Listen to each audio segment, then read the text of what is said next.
bago ma-expire yung mga ATM, i-check nyo and then dalhin nyo kung saan po kayo nag-open account. Then, bibigyan po nila kayo ng bagong form, kukunan po nila kayo ng picture, and then after a week, pwede nyo na pong makuha ang inyong bagong ATM card.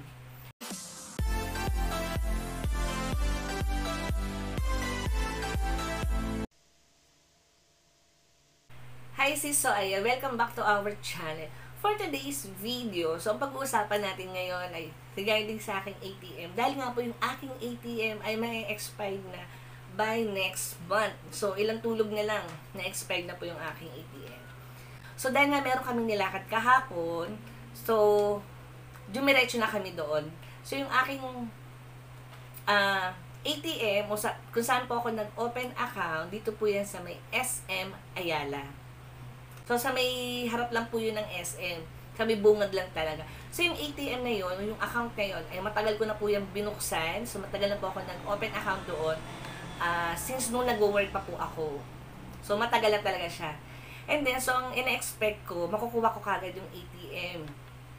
Kasi akala ko meron ng handang ATM. Kasi nung nag-renew ako ng aking ATM noon, sandali ko lang nakuha. How about ngayon kasi, para po ako nag-apply ng bagong ATM card. Oo, kasi ang sabi niya, lalagyan pa doon yun ng pangalan, and then kung may laman yung aking ATM, kailangan kong withdrawin, and then magtira lang ako ng balance doon, then wag daw po akong mag-alala, dahil yung balance na naiwan doon sa dati kong ATM, ay matatransfer doon sa bagong ATM na ibibigay nila. Dahil yung aking lumang ATM, ibablock daw po nila yon.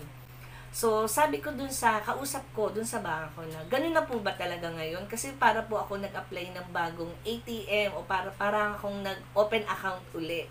Sabi niya, ganun na daw kasi marami akong pinil-upan, kung ano daw yung source of income, pangalan ko, address, at kung ano-ano pa.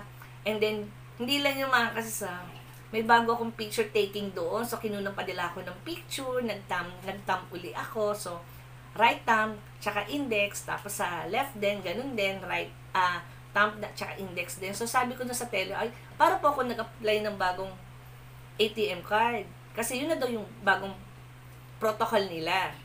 And then, yung laman ng ATM ko, kailangan ko siyang i-withdraw. So, itinabi ko na muna, and then yung balance doon, itatransfer nila dun sa bago kong ATM. Then, ano daw yun mga 1 week. So, sabi ko naman sa kanila, kung hindi ako makabalik dun sa date na nilagay nyo, pwede po bang sa susunod na araw? Pwede naman daw po yun. Basta hindi daw aabot ng 60 days yung pag-claim ko ng ATM. May sinabi siya kung ano mangyari dun pag umabot ng 60 days. Pero hindi ko naman aabutin ng 60 days yun. Siyempre, meron po akong nilalakad na iba. So, after ko dun sa unang kong nilalakad, diretso na ako dun sa bago kong ATM. So, yun. Ganun yung nangyari. So, kaya mga kasis, tignan nyo rin po yung mga ATM nyo. Kasi one time nangyari po sa akin yun. Hindi ko napansin na expired yung ATM ko. Hindi po ako maka-withdraw dun sa aking ATM. Hindi po ako maka-withdraw. Yung pala, expired pala siya. So, before, bago ma-expire yung mga ATM, i-check nyo and then dalhin nyo kung saan po kayo nag-open account. Then, bibigyan po nila kayo ng bagong form, kukunan po nila kayo ng picture, and then after a week, pwede nyo na pong makuha ang inyong bagong ATM card.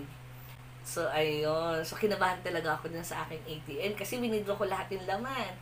So, syempre, pag withdraw mo na, may tendency yung pwede mo magalaw kasi na-withdraw mo yung pera mo. Pero after ko makuha yung ATM na yun, yung bago, so, i-deposit ko rin yung perang withdraw ko kasi savings yun mga kasis.